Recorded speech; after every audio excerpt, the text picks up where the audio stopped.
a huge crush on Shirley Temple. And I would watch her every, right? She was like this little light, you know? I was like, oh my gosh. Just like, you know, moth to a flame. Like I would watch her every Saturday. My friends would knock on the door and they'd come on out and play. Like, hey, I'll be on in a minute. And I would just sit and watch hours of the boob tube with Shirley Temple. And I remember like saying to my sisters, how do you get where she's at? How do you get in that box? You know, in that TV box. And I was 6, like I didn't know what it was. And my sisters were like, it's in California, you gotta go to Hollywood. I was like, that's, you know, they showed me a map, that's kind of far. And so I thought, I don't know if I'm ever gonna get there. And then I went down to the church and I saw the priests on stage, you know, telling the good word and singing and doing all this pageantry. And I said, hey, I want to get on that stage. How do you do that? And the nuns were like, don't be so bold. And at the same time, it was like 1970s, and the first men were walking on the moon. And I was like, that sounds really great, you know? Go walk on the moon? Can you believe how far we've gotten? And I remember a kid in my class that said, no girls allowed on the moon. They're still not, you know? That was 1970s. You know, but still, impossible dreams do come true, you know? And as we continue to move forward, paying attention to our business and taking care of our business, we get to recognize really what is our business to do. I was saying yesterday when Gary Renard was here about speaking the truth. And the idea about speaking the truth is that most of the time we want to water it down and sugarcoat it and make it digestible for other people. And really what is ours to do is speak the truth. And if we lose friends speaking the truth, then that's okay. You speak the truth, and who's ever there still standing around you, those are your friends, you know? And, but the most important thing is to stay in integrity with your truth. That what is in your mind, what is in your, coming out your mouth hole, and what is in your heart, what is in your gut, are consistent, you know? You don't want to go to somebody's house and, this is an example I used yesterday, who might owe you $200 and they could say to you, how you doing? Oh, I'm fine. But really all you're thinking is, you owe me $200. What's up? You gonna pay me? I'm thinking about the $200 and I just want to say you're fine. And your friend is thinking too, like, I owe me $200. And she doesn't say anything. Instead you could say, hey, I owe you $200. I'm struggling. I don't want that to get in the way of our friendship. Can you handle that? Isn't that more refreshing just to tell the truth? So that's what we're hoping to do. In regards to minding your own business, there's a couple stories that I like to tell. The Buddhist stories that I used to tell to the kids when I taught the kids down at Bodhi. And one of them was about this really cute little monk. And this monk, he really wants to be a monk. It's his full, it's his heart's desire. And so he goes to monk school and he studies all the things that he has to study to be a monk. And the day comes for his test, and his teacher says, okay, you're ready. Go over to the other campus and you're gonna take your test. And he's like, oh my God, I'm ready for it. And the teacher says, well, you're a little bit late, so you better move on, right? So he goes running out the door, and he goes running by this homeless man. And the homeless man's like, hey, got some time for me? And he says, I gotta go take my test. I'm a monk, And so he runs up to the next campus, and he gets into the campus, and the teacher says, geez, you're early. And he says, what do you mean? He goes, you missed your test. And the little monk, he said, oh man, I'm gonna go back to monk school. So he goes back to monk school. The second time he gets it. He goes, oh, I'm supposed to take care of other people. That's what being a monk is about. So he does his best, but as we do, we fall asleep sometimes to our purpose. And he's traveling one day with an older monk who's traveling with him. And the older monk and him are walking, and they come to this river. And this woman's there, this beautiful young woman, as the story goes.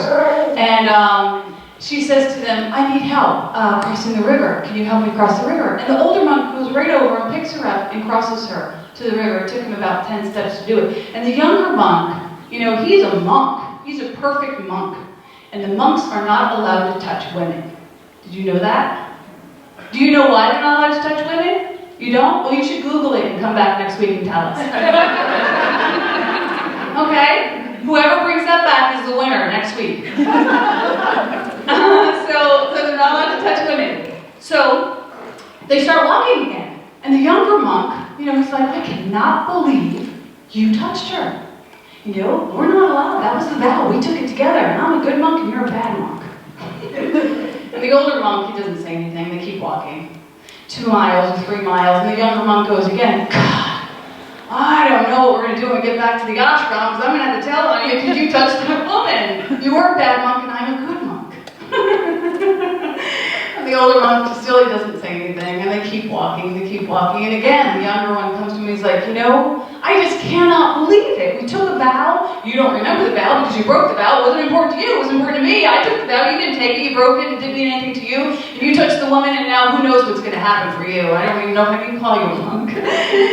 And finally, before they got to the gates of their ashram, the older monk turned to the younger monk, and he says, I did pick her up, and I did carry her. But you have been carrying her ever since. All that time, we carried other people's business. And in some ways, that older monk was saying to the younger monk in a very poetic way, mind your own business. Mind your own business. I'm going to speak to my God when I get to my God, and the rules shouldn't apply when love is being called. When the call for love is before us, we got to answer in love, despite any rules or regulations. And that's what that golden rule says. It says, love your brother as yourself. It doesn't say, except when he looks like this, or he sounds like that. It says, love your brother as yourself. To literally see yourself as a reflection in your brother. To literally see that, my good is your good. To literally have that experience of namaste. The light in me recognizes the light in you. If you want Holy Communion, that's where you find it. You find it between you and your brother, and your recognition that you don't have a separate agenda. If somebody's under your nose, that's who you care for. We've heard that song, Love the One You're With. I'm like, no, I want to love the one over there, man. These guys are driving me crazy. Especially those ones that live really close to you, they're your best teachers. Your kids and your husbands. If you took your love the one you're with there, that's really where most of us have the work to do. We can show up and happy and shiny in that, Sunday morning hour and be like, yeah, I polished my halo for you. Do not look behind the doors. But, so that's where it is. We get to really take that lesson and to know what our business is. When we come here on Sunday morning, you think, the talk is mind your own business. Maybe they'll give you some tips on how to make my business bigger. And simply, it is loving the one you're with. That's how you make your business bigger. You grow your consciousness by caring for what you have been given. And as you care for what you have been given grows. It's just like a farmer. They had it all figured out. A farmer didn't go into someone else's yard and try and give him advice on the weeding and the, grooming. Hey, Farmer Dave's here. He knows all about it. Dave brings gardens to people, so it's the same thing with us, Mary, Mary, quay contrary. How beautifully does your garden grow? Your garden is your business, not your business. If you look around your life and you see things broken and shattered, then it's time for you to go, this is mine, this is my responsibility. Sometimes people will say, well, let's go out over there and, help those guys out over there. And we come from a broken place of guilt or shame or blame. And it's like, no, let's just stay here and love the ones we're with. And then as we continue to grow our consciousness, we'll be able to love more. We saw a t-shirt the other day at P.F. Chang's, I think it was, or some fast food Chinese restaurant. And it literally said, care for those who are near and those who far will come. And I was like, oh, that's so beautiful and so simple, So another story about minding your own business is the story that we hear from the Bible with Jesus. When he goes to pray and the townsmen come and they say, hey, Jesus, we got ourselves an adulteress. And as Joan always says, they talk about the harlot. Who's the guy harloting with them? Why don't we ever hear about him? So anyway, they bring this adulteress, But in the Bible, it's sort of like a trick to Jesus because they know, like if he says, yeah, she's harloting, she's an adulteress, like stone her, then they go against the rules he goes against the rules of love. And if he says, don't stone her, then he goes against the rules of man. So like, we got him between a rock and a hard place, right? So he looks at this woman, and then he looks down at the ground and he starts to a draw in the sand, and they're like, what's he up to, right? And I think that's at that moment when he literally shows us how to be still. You know, he doesn't look at the situation. He doesn't try and converse with the men. He doesn't try and, take care of the woman. He just looks at the ground. He goes to his roots. He goes within, he turns within, he goes to his internal teacher. I'm between a rock and a hard place, God. How am I supposed to figure this one out? And when we do that, we no longer are given one or two solutions. We're no longer given black or white. The Holy Spirit gives infinite solutions. The eagle will say, you're between a rock and a hard place, and you got this or that, black and white. And the Holy Spirit says, you got to be kidding me. Not on my watch. We have infinite solutions here. Who's your God? Your God is infinite. So as you go to your God, you should never feel stressed in your decision making. You should always feel like, yeah, I'm moving in love, no matter what. So Jesus turns within, and he comes up with this brilliant solution, this inspired solution. You are entitled to inspired solutions as well. And do you know how to activate that? Just going within. All of your answers will come to you by going within. You never go without. So he goes within, and he comes up, and he says, okay, here's the plan, guys. Whoever has not sinned can cast the first stone. Damn! Buzz chap. We were so riled up, Not necessarily to take this woman down, but to take Jesus down, And little by little, from the oldest to the youngest, they start to depart. Like, damn, we got to mind our own business. I'm minding my own business, and I know, that I got some cleaning to do on my own farm. And then the woman stands there by herself, and Jesus says, hey, where's all the guys I want to take you down? She says, they've gone. They've left. And he said, well, I'm not going to throw a stone at you. So, go and sin no more. And he took care of her. That's what he did. He took care of her. And he's an example of the possibility for all of us. He shows us that in God there's infinite solutions, and that this God doesn't want you to stress or struggle or worry or fear. That this God literally wants to bring you the solutions to your perceived illusions or your perceived problems. And we get into problems when we have a belief in scarcity. Scarcity is the number one lullaby of the ego. You're not enough. I'm not enough. This is not enough. This will never be enough. Get all you can all you get, and poison the rest so nobody gets any. And it's a universal disease. And so when we awaken to, I want to be generous, it's awesome, but don't think for a minute that maybe the next hour you'll find yourself being stingy again. And you'll just get to say, there I go again, being stingy. And I've been susceptible to that as well.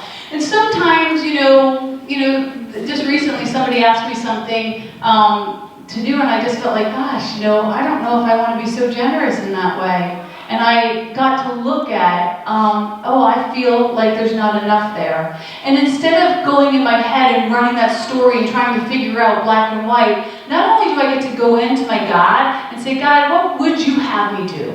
And when I ask that question, I'm giving a whole different interpretation on what to do. And I think, God, I thought you would say that. Damn it. That was the very thing that my ego did not want me to hear. And then I get to sit with a friend and I say, this is what I'm wrestling with. And then she gets to tell me, yeah, okay, I can hold that for you. If God brings you to it, God will bring you through it. And you don't have to fear today.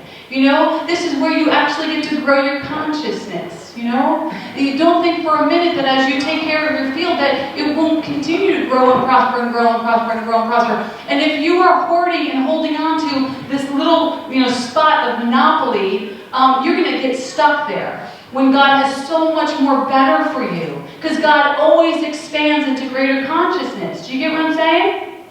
So if you continue to hold up and wall off your little good that you think is everything, you'll never grow. And I know that's a hard pill to swallow because we think, well, this is mine. I nurtured it. It's my garden. But at certain times, you got to open up the gate and say, hey, everybody, come on and take some fruit. There's more for everybody. You know what happens when you pick blueberries off a bush? It grows twice as many the next year. So so that's a prosperity law in God. It's a law of nature. It must be a law in God, you know? And so, you know, the more we give, the more we receive. And you might think, well, you know, I gave this way and it didn't come back to me. What we don't understand all the time is that it comes back in the form most helpful to us, okay? So, I'll leave you with one story. When I was a little kid, I really wanted a baby carriage. And everybody on the block had a baby carriage. I was like, I need a baby carriage, I need a baby carriage. And I told my mom, Mom, I need a baby carriage. She'd say, as moms did, baby carriages don't grow on trees. I was like, I know that. But anyway, this woman who was friends with my sister, she picked a baby carriage out of the garbage, and she brought it open how she spray painted it, she put a bow on it, but it didn't have wheels on it.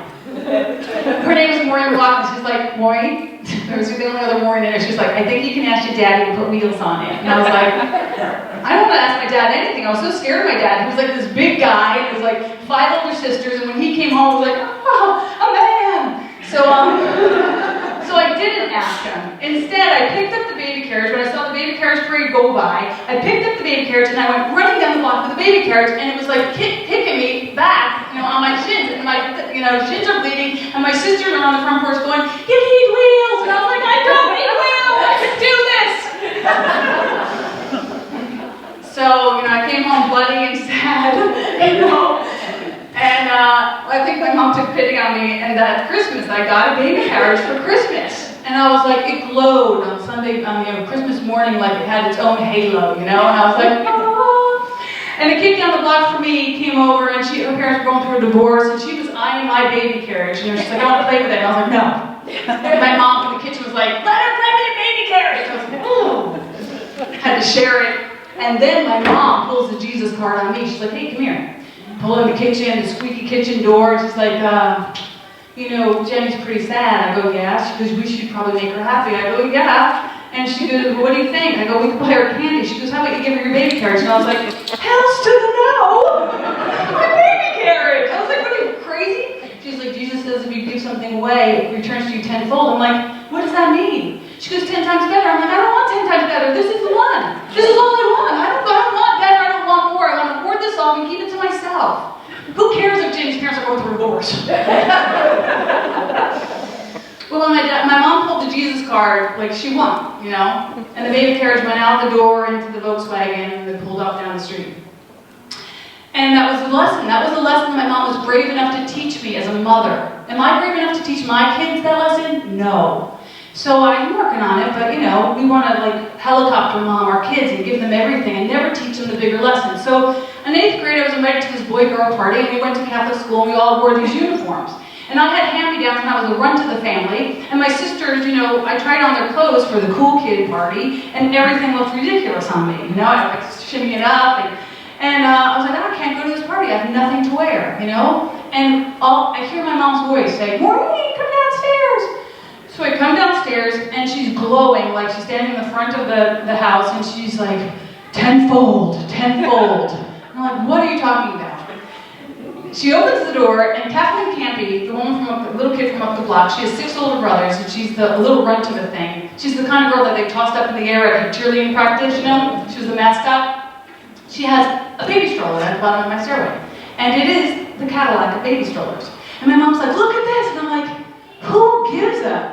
You know what I mean? I'm not playing with baby strollers. I'm going to a boy girl party, man. I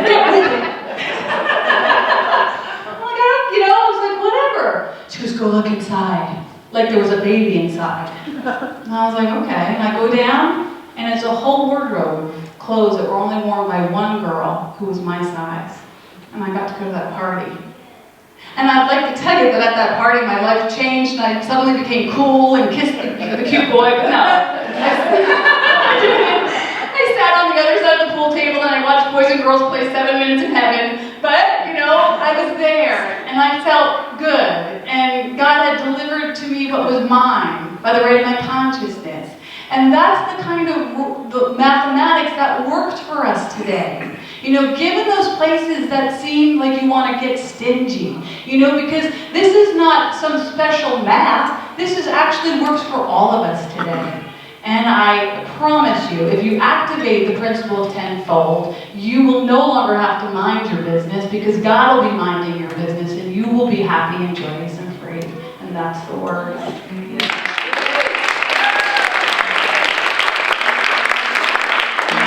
Hey, thanks for watching. If you want more tips and tools on how to be a spiritual vixen, go on over to my website, MaureenMuldoon.com, and you can sign up for my love notes. Until then, I'm Maureen Muldoon, the spiritual vixen, reminding you to love more, fear less, and don't forget to laugh.